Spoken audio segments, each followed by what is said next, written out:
from the Stand, brought to you by Millennium Tree Stands.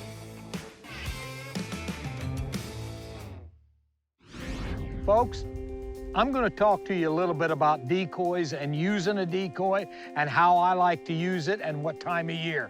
This here is a Dave Smith decoy, the most realistic looking decoy that there is on the market in my opinion. I always use a buck decoy.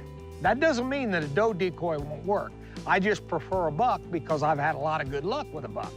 I love to set my decoy up in an open area. I never use it in the timber. What I mean by open area, around a food source, a food plot or a cornfield, bean field, alfalfa, whatever, or in a shortcut CRP field. But what I'm trying to do is I'm trying to catch a buck coming from one timber going to another or coming to a food source checking for a doe.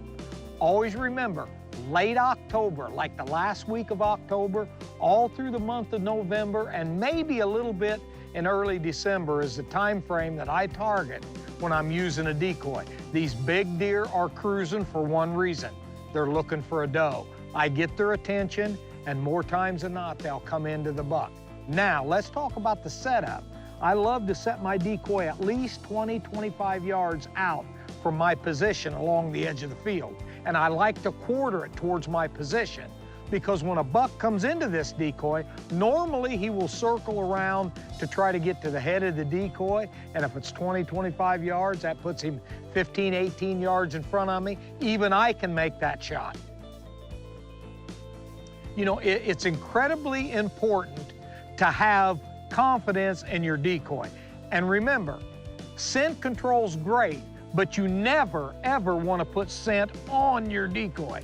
I use Evercom scent. A lot of times I will use dominant buck urine, and I put it on the ground right behind my decoy.